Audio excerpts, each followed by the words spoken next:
seguirmos em frente. Abra sua Bíblia comigo em João, no capítulo 14.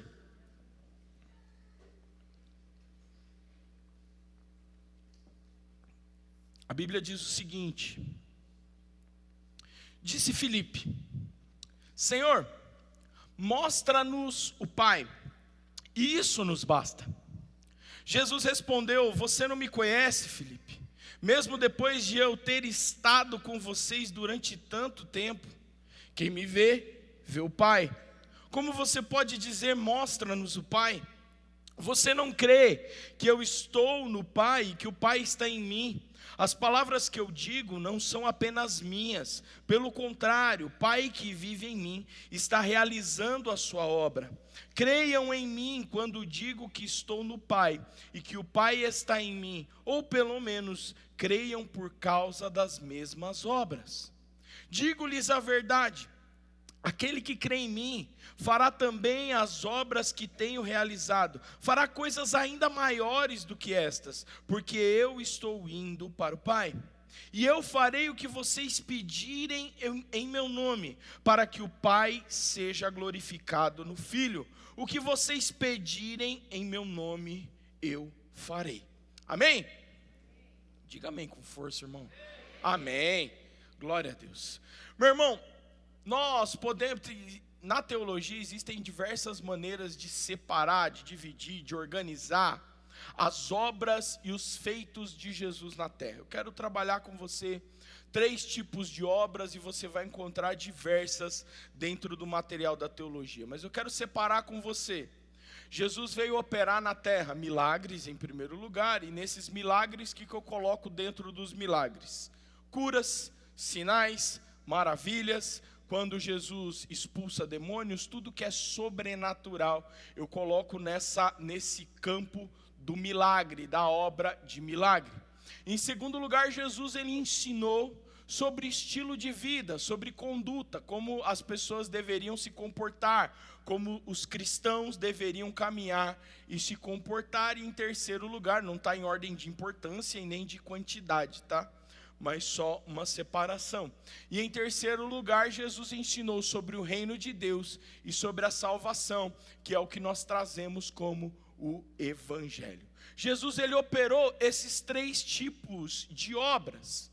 E quando Jesus está ensinando ali nesse texto sobre os seus discípulos, né, Filipe, ele vem com essa ideia: Jesus nos mostra o Pai, isso já é suficiente. Ele vai dizer: mas Filipe, como é que você me diz um negócio desse? Você é devagarzinho, meu filho, porque eu estou com o Pai. Eu estou ligado a Ele, tudo que eu faço é o Pai operando através de mim. Essas obras todas que eu faço, Ele opera através de mim. E meu irmão, quando Jesus está... Deixa eu só chutar esse negócio aqui, senão eu vou acabar tropeçando. Quando Jesus está ensinando os discípulos ali nesse momento, ele está falando sobre obras, e ele vai dizer que eu e você faríamos as mesmas obras que ele realizou, ou seja, milagres, sinais, prodígios e maravilhas, ensino sobre conduta, ensino sobre estilo de vida, e também ensino sobre a salvação e o reino de Deus, a vida eterna. Amém? Todos nós podemos fazer isso, amém? Podemos operar essas obras, sim ou não? Amém?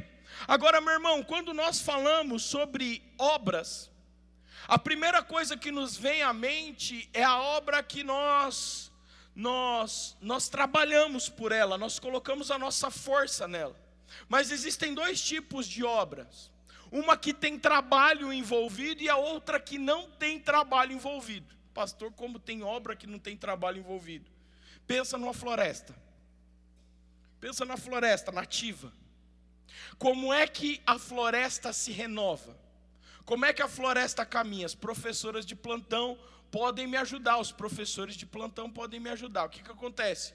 Os animais comem as frutas, as sementes caem no chão, e dali dessas sementes a floresta se renova.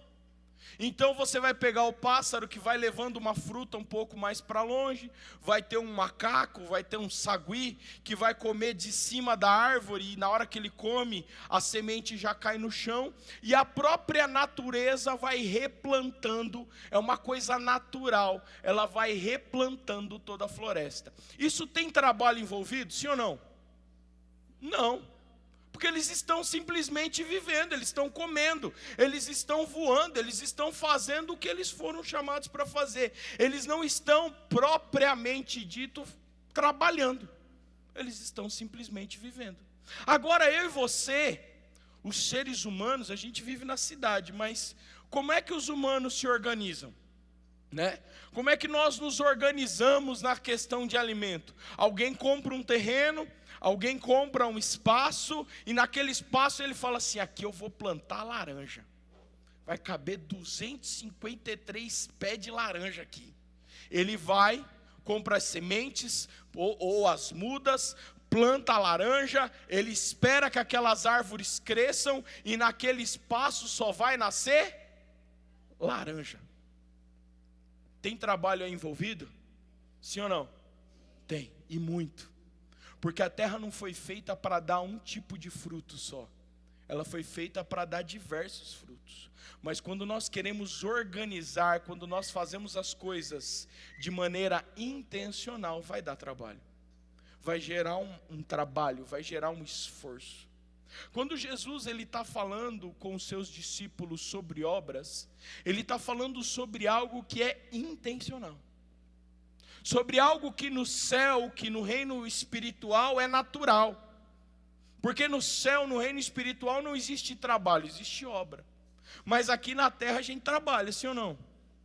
Você fala, se você fala que não, meu irmão, eu vou orar porque você falou que não tinha desempregado aqui, agora há pouco. A gente trabalha, a nossa vida dá trabalho. Realizar a obra das nossas vidas dá muito trabalho. Crescer dá trabalho, desenvolver dá trabalho, trabalhar dá trabalho, ser casado dá trabalho, ser solteiro dá trabalho, ter filhos dá trabalho, não ter filhos dá trabalho. Tudo dá trabalho. Viver. A gente pode resumir que viver dá trabalho. Hoje o Renatão de manhã na estratégia dos casais, ele atrapalhou nós. Todos os homens casados. Meu irmão, o Renatão está aí, está lá fora com os obreiros. Está lá fora. Meu irmão, o Renatão virou e falou assim, porque eu dei, estava ele e a Neuza. Falou, porque eu dei o primeiro beijo na Neuza. Foi dia não sei quanto. Tal hora da tarde, a gente estava no cinema assistindo o filme tal, e a gente estava na poltrona 33. Meu irmão, eu olhei para a Cláudia e falei, agora eu estou enrolado, não estou não? Meu irmão, conquistar a minha esposa dá muito trabalho, todo dia. Agora, se eu fosse solteiro, conquistar alguém ia dar muito trabalho. Meu irmão, quando nós falamos sobre isso, nós estamos falando de um trabalho que nós realizamos de maneira intencional. Lá no seu trabalho, no seu emprego, você faz coisas para agradar o seu chefe, sim ou não? Ai não, pastor, é porque eu gosto do trabalho bem feito. E o seu chefe também, e ele te dá aumento. É ele que te promove. A gente gosta de fazer as coisas de maneira intencional, sabendo do nosso trabalho, sabendo que a gente vai agradar uma pessoa específica. Agora, meu irmão, quando nós trazemos isso para o reino de Deus, todo o nosso trabalho deve ser intencional, a fim de agradar não meus líderes, não as pessoas que estão acima de mim, mas agradar ao meu Deus, agradar aquele que me encontrou, agradar aquele que me deu a salvação e que disse que eu poderia operar obras maiores do que a dele. Meu irmão, Jesus, ele não só fala tudo isso, mas ele vai dizer uma frase muito poderosa e que é uma verdade. Versículo 13, e eu farei o que vocês pedirem em meu nome, para que o Pai seja glorificado no Filho. Ou seja, enquanto nós estamos realizando todas as obras, Jesus está realizando todas elas conosco. Amém? Posso fazer uma analogia, posso fazer um entendimento para a gente aqui? Jesus é o pedreiro, nós somos os serventes, nós somos os ajudantes. O trabalho do ajudante é construir, sim ou não? Não, o ajudante não constrói. Qual que é o trabalho do ajudante? Preparar tudo para que o pedreiro trabalhe. Meu irmão, eu já fui ajudante pedreiro. Era o melhor? Não.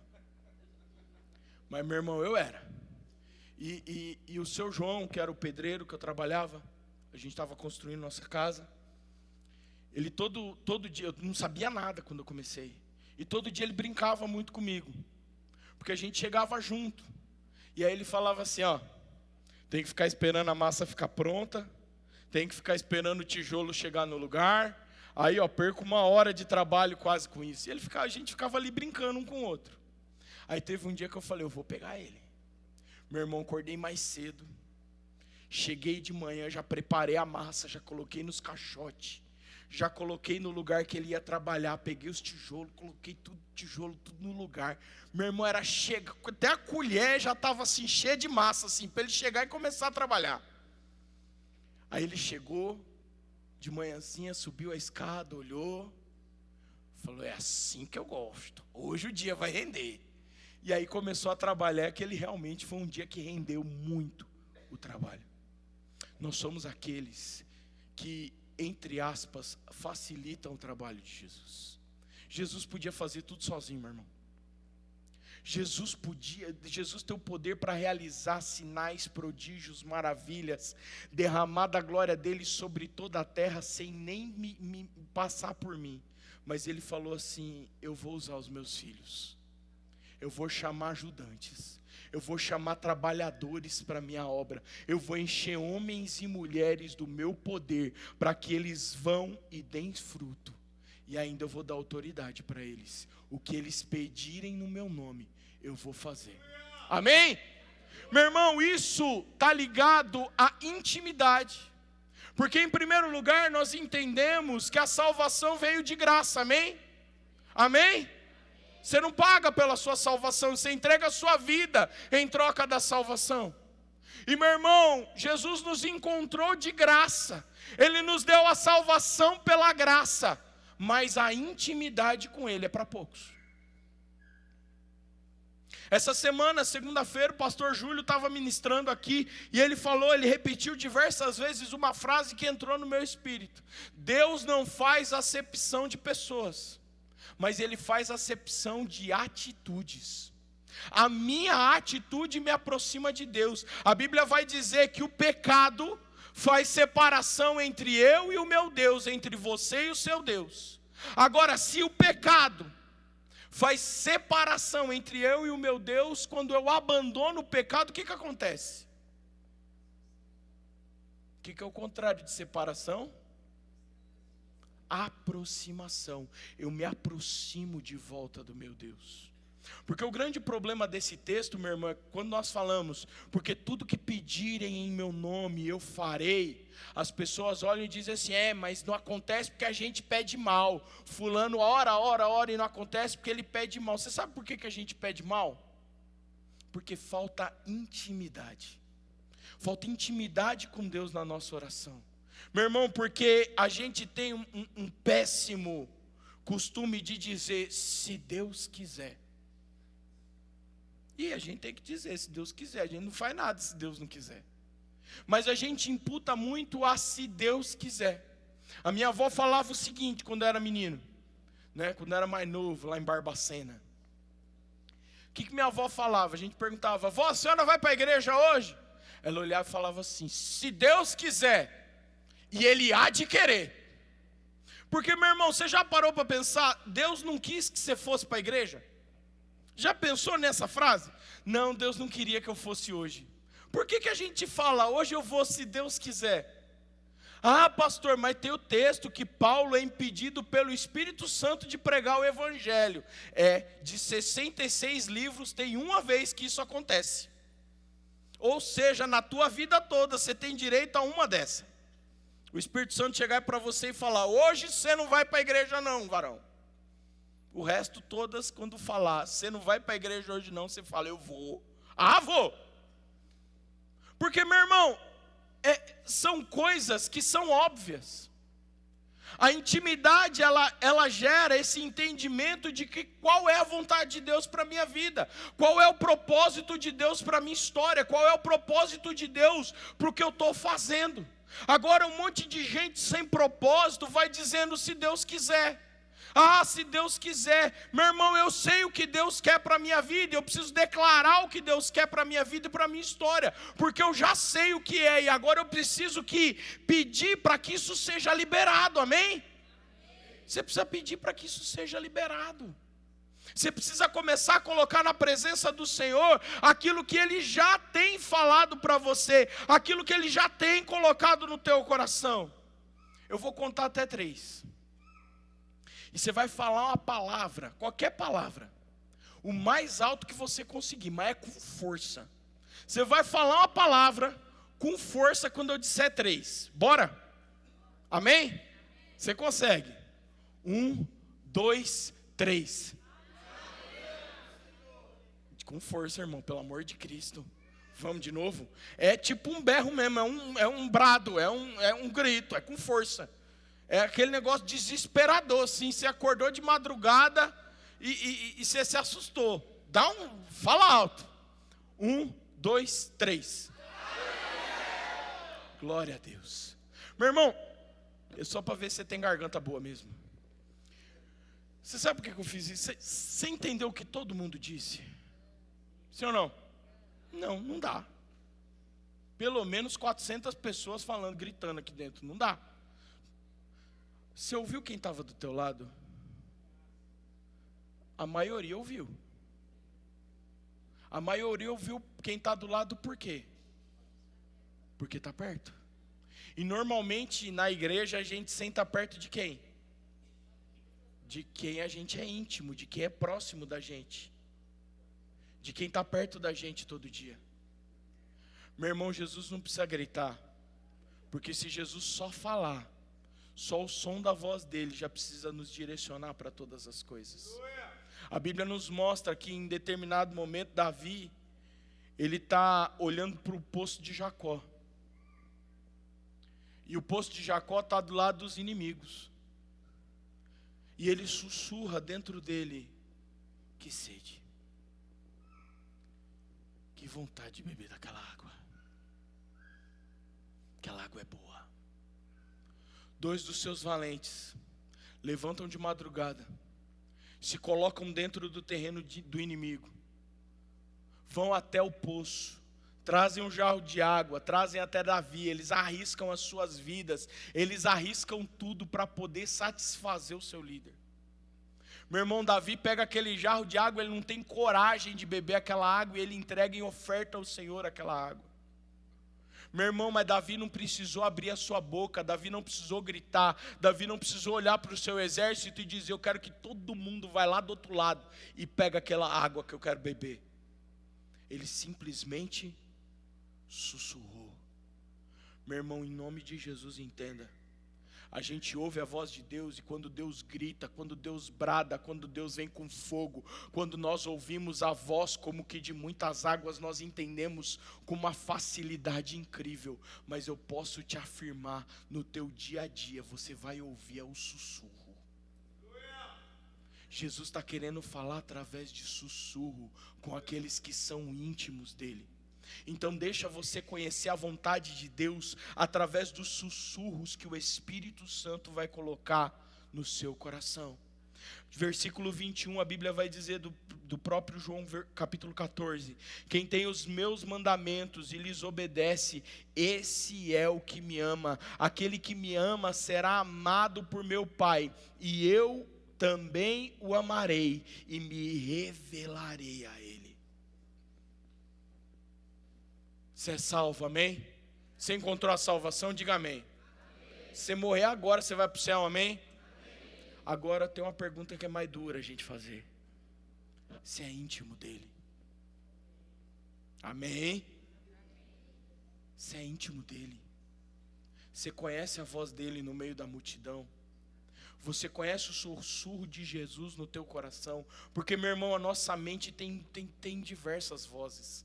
A nossa cabeça tem um turbilhão. Essa visão que o Senhor me deu hoje de manhã, eu entendi muito disso. Às vezes a gente chega para adorar o Senhor, a gente chega na casa do Senhor com a nossa cabeça preocupada com tanta coisa, com a nossa mente trabalhando em tantas áreas, e a gente não consegue parar e adorar, a gente não consegue parar e ouvir, porque as vozes estão gritando na nossa mente. Mas deixa eu te dizer, no meio dessas vozes tem a voz de Jesus Cristo falando com você. Essa voz vai te direcionar e te levar para o caminho que Ele quer. Então, em primeiro lugar, entenda o seguinte: no nome de Jesus, nós pedimos intimidade e Ele se revela a nós. Amém? Em segundo lugar, nós precisamos entender, aprender, porque quando nós fazemos isso, nós nos colocamos no caminho dos milagres e do poder de Deus. Quando nós entendemos, quando nós ouvimos, quando nós estamos íntimos a essa voz, nós saímos da ideia do que é natural e nós começamos a nos colocar, a viver no que é sobrenatural. Porque o natural, e muitos vão dizer o seguinte: as pessoas vivem no natural porque é a zona de conforto. E deram a tal da zona de conforto para o Satanás. Porque o diabo é o dono da zona de conforto. Meu irmão, a preguiça é do diabo, a zona de conforto não. Porque a zona de conforto é onde eu estou confortável para avançar. Pastor, explique isso direito. Vou te explicar isso direito. Vamos lá. Voltando na ideia casamento. Eu sou casado com a minha esposa, 17 anos quase. Eu lembro quando foi o primeiro beijo, 9 de fevereiro. Varão, era umas 10 horas da noite que a gente tinha vindo para a igreja, viu? Saímos da igreja, campanha de 21 dias. 9º dia da campanha. Saímos da igreja e aí eu pedi ela em namoro, pedi confirmação para o Senhor, aleluia. Meu irmão, sou casado há quase 17 anos, mais de 18 anos que nós estamos entre namoro e casamento. E deixa eu te falar uma coisa. A coisa mais difícil que tem é conquistar essa mulher quando ela soube e conheceu todos os meus defeitos. Mas eu preciso fazer isso. Eu preciso conquistar ela todos os dias. Só que ela também vê, ao mesmo tempo que eu estou tentando conquistar ela, ela vê os meus defeitos, as minhas falhas, as minhas chatices. Ela vai vendo tudo isso e ao mesmo tempo eu vou, e graças a Deus nesses 17 anos eu estou conquistando, está dando certo.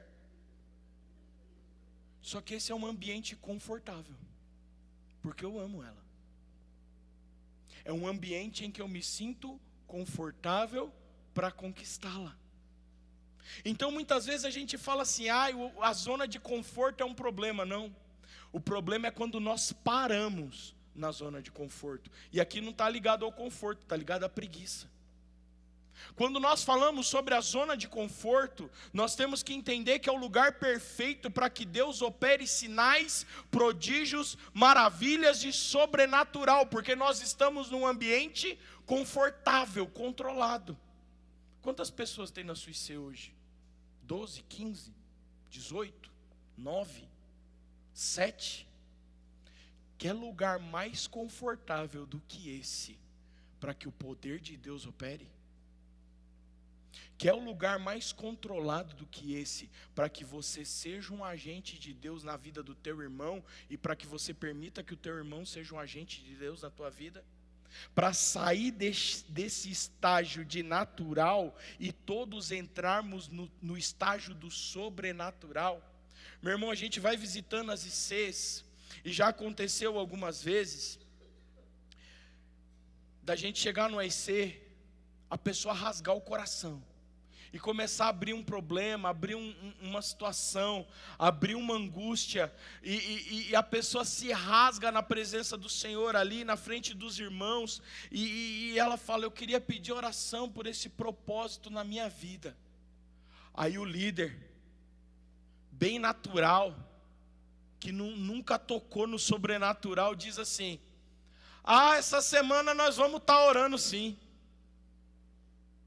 Dá uma vontade de falar assim: ô trem, pega uma cadeira, bota esse cidadão no meio, vamos orar, é agora. Meu irmão, você já está entendendo, né? Você fala isso, pelo amor de Cristo. A pessoa abriu o coração, abriu o problema, começou a falar. Coloca ela no meio de todo mundo.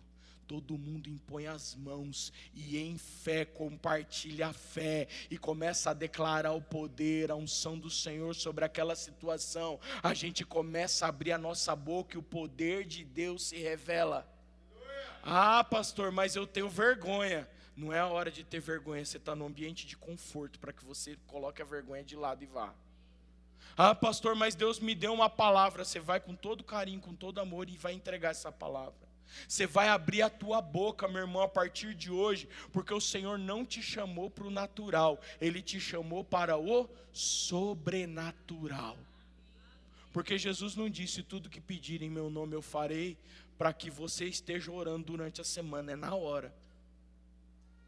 Quando nós compartilhamos daquilo que Deus dá para nós, em primeiro lugar, entenda isso, quando Jesus multiplica o pão, Ele compartilha do pão, e aí o pão é multiplicado. Ele divide o pão, Ele separa o pão, e aí Ele começa a compartilhar, e aí tem multiplicação. Se você quer que esse dom, que essa unção, que esse poder de Deus tem sido derramado sobre a tua vida, multiplique, você tem que compartilhar. Você não pode deixar parado. E em outro lugar, na hora de compartilhar, Jesus anda durante o caminho de Emaús com 2 dos seus discípulos, até chegar na casa, até chegar em Emaús. Eles entram na casa e ao partir do pão, os olhos se abrem. Então, quando eu compartilho aquilo que Deus colocou no meu coração, quando eu compartilho aquilo que Deus colocou dentro de mim, em primeiro lugar, isso se multiplica. E em segundo lugar, os meus olhos se abrem. E eu começo a entender o que Deus vai fazer no caminho. Então, meu irmão, quando nós nos privamos disso, nós não temos nem a multiplicação do poder de Deus em nós, e nem os nossos olhos são abertos. Quantas palavras eu já entreguei sem entender. Quantas vezes que eu preguei e cheguei em casa, e a Cláudia é testemunha disso, de eu terminar de pregar e falar assim, chegar em casa e falar assim: Cláudia, eu acho que hoje ninguém entendeu nada. Que o pessoal estava com a cara de ué. Tipo, e eu cheguei em casa e falei: Senhor, será que o Senhor me usou mesmo? Gente, já teve dia de eu entrar em crise. De eu ir para a sala de casa e ficar: Senhor, o que foi, Senhor? Eu perdi a unção, eu perdi tua glória, eu estou longe do Senhor. E eu começar a orar. E aí durante a semana as pessoas virem e falarem assim: pastor, você não sabe como Deus falou comigo no domingo. Ô pastor, como o senhor não sabe, de segunda-feira aquela palavra veio de encontro aqui que eu estava pensando. Aí eu começo a falar assim: ô Senhor, o senhor podia fazer as pessoas dar uns glória, dar uns gritos, sei lá, porque aí eu pelo menos não tinha ficado nesse desespero. Sabe, meu irmão, às vezes a gente não entende o que a gente tem para entregar, mas Deus sabe o que cada um tem para receber. Eu não conheço a tua fome, mas o Senhor conhece a tua fome. Eu não conheço a tua sede, mas o Senhor conhece a tua sede. E o Senhor conhece a sede de quem está do teu lado. Deus conhece a angústia de quem está do teu lado. E você é a chave para que essa pessoa receba a vitória, para que essa pessoa receba uma direção, para que essa pessoa receba do poder de Deus. Meu irmão, sai dessa ideia do natural, de que só é usado o pastorzão, só é usado o ungidão, só é usado... Meu irmão, tem uns pastores por aí, e graças a Deus não tem, aqui não tem nenhum. Amém. Porque, meu irmão, tem uns pastorzão por aí que ama o telefone tocar e falar assim: pastor, nós precisamos aqui porque manifestou um demônio. E aí o ungidão chega, né? Para expulsar o demônio. Meu irmão, o que mais me dá raiva é quando manifesta um demônio, eu estou deitando na cama, porque é sempre assim, não é, pastor? Você está deitando na cama, se cobrindo, o telefone toca. Pastor, sabe o que é? Aconteceu um negócio aqui, e tem como o senhor vir, e nunca é 3 horas da tarde, é sempre de noite. Precisava do senhor aqui, meu irmão, isso me ira. Porque eu falo assim: ô varão, pelo amor de Cristo, a unção que está sobre mim está sobre você, vai, expulsa esse negócio daí. Sabe, aqui não tem disso, meu irmão. Porque nós entendemos que os ministérios, os pastores, eles existem para ensinar, para aperfeiçoar o dom que existe sobre a igreja. Amém? Então fala assim: esse dom está sobre mim. E os meus líderes estão aqui para me aperfeiçoar, para que eu vá e dê fruto. Meu irmão, Deus te chamou para viver o sobrenatural. Deus te chamou para ser usado poderosamente. E não é porque você tem um título, porque você tem um cargo, porque você tem um nome. É porque o Espírito Santo de Deus habita em você. Amém? Não se turbe o seu coração, creiam em Deus, creiam também em mim, Jesus declarou. Perceba que do capítulo 13 até o 16 de João, você vai ver os últimos ensinamentos de Jesus. No capítulo 13 eles começam a preparar a ceia da Páscoa. Eles começam a se organizar para o fim de todas as coisas. Meu irmão, e Jesus ele organiza tudo, ele fala com seus discípulos. E ele começa no capítulo 14 a entregar os últimos ensinamentos. Os últimos ensinamentos, eles sempre vêm como aquilo que nós devemos fazer primeiro. Eu me lembro quando meu avô, eu era menino, eu tinha por volta de 15 anos, 16 anos. E o meu avô ia falecer, todo mundo sabia que meu avô ia morrer. Meu avô já estava doente há muito tempo, estava internado. E já era hora, não era hora mais de orar e falar: Senhor, cura. Era hora de falar: Senhor, recebe teu servo. E aí, meu irmão, ele começou a chamar todo mundo.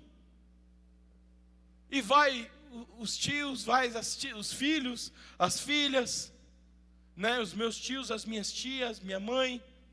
Começaram aí os primos, fui eu. E para cada um ele ou pedia perdão por alguma coisa, ou ele entregava uma palavra de direção, ou ele entregava uma bênção. Eu me lembro das palavras de bênção dele sobre a minha vida até hoje. E meu irmão, eu trouxe isso para a minha vida porque nos últimos momentos, você quer falar o que é mais importante, está acabando. Jesus está nos últimos momentos da sua vida e Ele quer entregar aquilo que Ele queria que os discípulos fizessem primeiro. Meu irmão, aquilo que é mais importante para mim e para você é entender que tudo que pedimos em nome de Jesus Ele faz, porque nós somos íntimos dEle. Porque Ele conhece o meu e o seu coração, e nós conhecemos o coração dEle. Então, se em primeiro lugar, no nome de Jesus, nós pedimos intimidade, Ele se revela a nós. Em segundo lugar, no nome de Jesus, nós pedimos entendimento, e Ele abre os nossos olhos. Em terceiro lugar, meu irmão, nós somos os agentes de Jesus. O Pai está pronto para agir. E nós? Jesus está pronto para agir. O Pai está pronto para agir. E eu e você? E os serventes já colocaram os tijolos no lugar? E os serventes já prepararam a massa? E os serventes já prepararam o caminho? Meu irmão, quando nós olhamos para a Bíblia, para o Antigo Testamento mais em específico, existia o templo. O templo estava estabelecido em Jerusalém, o lugar do sacrifício. E meu irmão, a gente passa tão rápido por Levítico, por Números, nós lemos aquilo tão rápido. Mas existia toda uma preparação para que fosse entregue o sacrifício. Não era só pegar um animal e colocar na frente do sacerdote. Era escolher o melhor dentre aquilo que o Senhor pedia, dentro daquilo que as pessoas queriam entregar. Era o melhor animal. Isso tinha a necessidade de procurar. Depois que se levava o animal, meu irmão, não era só o sacerdote enfiar um punhal no coração do animal e acabar com tudo. Tinha-se todo o rito, toda a preparação, todo o caminho para que aquele animal fosse sacrificado na presença do Senhor. Depois, cada parte, cada elemento do sacrifício tinha o seu destino, tinha o seu propósito exato. E aí depois os utensílios tinham que ser lavados, mas não podiam ser lavados de qualquer maneira. A Bíblia diz até que não poderiam ser esfregados, eles deveriam ser colocados em água corrente. Meu irmão, tinha toda uma organização, todo um trabalho para que o sacrifício acontecesse. Quem faz esse trabalho não é Deus, são os seus servos, são os seus ministros. Nós preparamos o ambiente, nós abrimos o caminho, nós somos a voz que clama no deserto. E no deserto diz: prepararei o caminho. Meu irmão, nós vamos viver o sobrenatural neste lugar. Essa é uma certeza. Porque às vezes a gente entrega umas palavras proféticas que é o que está no nosso coração. Eu estou te falando daquilo que é uma certeza, não só do que está no meu coração. Nós vamos viver um crescimento exponencial nesse lugar. Nós vamos começar a viver milagres que nós nunca sonhamos viver neste lugar. Nós vamos ver os céus abertos, irmão. Meu irmão, eu tô te falando isso porque eu quero que você seja participante.